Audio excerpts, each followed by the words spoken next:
What if I told you that your isolation wasn't punishment, it was preparation?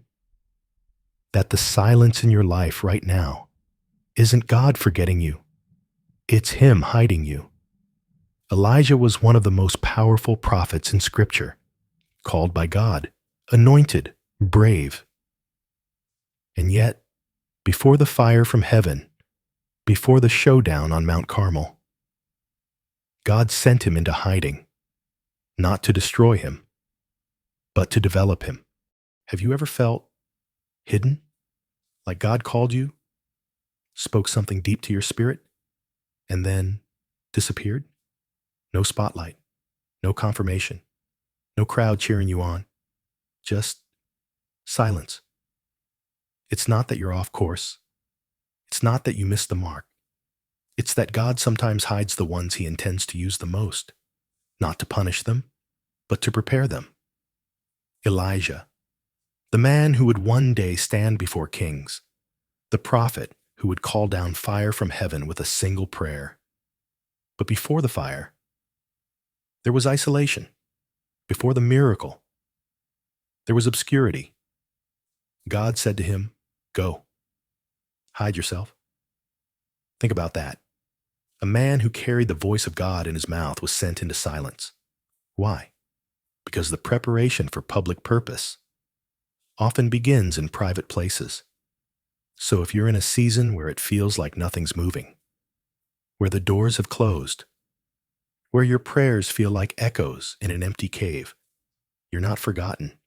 You're hidden. And when God hides you, it's not rejection, it's refinement. Because the next chapter of your life will require a version of you that can only be forged in the wilderness. After Elijah declared the drought, after he obeyed God with boldness in front of a wicked king, you'd think the reward would be recognition, elevation, a next level assignment. Instead, God tells him, "Go, hide yourself by the brook Cherith." And just like that, the spotlight is gone. The stage is gone. Even the people gone. Just Elijah, God, and silence. Let that settle in.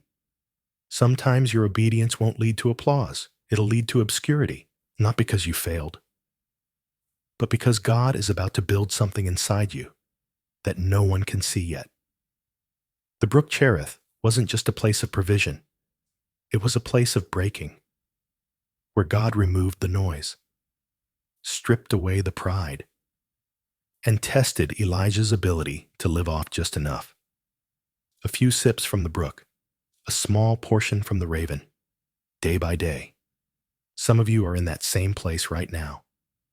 God stripped the crowd, closed the doors, silenced everything but His whisper. And now you're wondering, did I do something wrong? You did something right. He brought you here to feed your spirit, starve your ego, and train your trust. This isn't punishment. This is sacred conditioning. Because the one who calls down fire in public must first learn to depend in private. What do? When the thing that once sustained you dries up, the stream you were drinking from, the job, the relationship, the opportunity, the clarity, is now gone. You're sitting beside it, still showing up, still trusting, but the water is shrinking, and heaven feels quiet. This is what no one tells you about walking with God. Even when you're in the right place, doing exactly what He told you to do, the brook can still run dry. Not because He's left you, but because it's time to move again.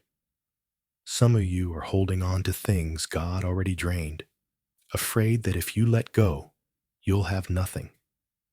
But the truth is, that brook was never your source. It was just a channel. And when God closes one channel, it's not to punish you. It's to prepare you for what's next. Because the drought outside is just a mirror of what's happening inside. You're shedding what's expired. You're releasing what was only meant for a season. You're being emptied to be refilled. So don't curse the dry place. Don't fight the stillness. This is the moment between your obedience and your outpouring. And the ones who survive it are the ones who stop asking for comfort and start asking for direction. The same man who sat by a shrinking brook, who was fed by ravens in isolation, would one day stand before a nation and call down fire from heaven. But don't miss this. The fire didn't fall because he was loud. It fell because he was aligned, because he had already been broken, humbled, stripped of self, trained in the quiet place where no one was watching but God. That's what your hidden season is producing. You think you're just surviving, but you're being sharpened. You think no one sees you. But God is watching every moment you stay faithful with no applause. And when the time is right, He doesn't just release you. He reveals you. Not the broken version of you. Not the doubting, second-guessing, weary version of you. But the version that can carry fire and not be consumed. The version that no longer needs to prove anything. Because your power doesn't come from the crowd. It comes from the secret place. So when God hides you, thank Him. Because when He reveals you, everything changes. If you're in a season of hiding, don't despise it. Don't rush it. Don't curse the quiet. Because God does His deepest work in the places no one else sees.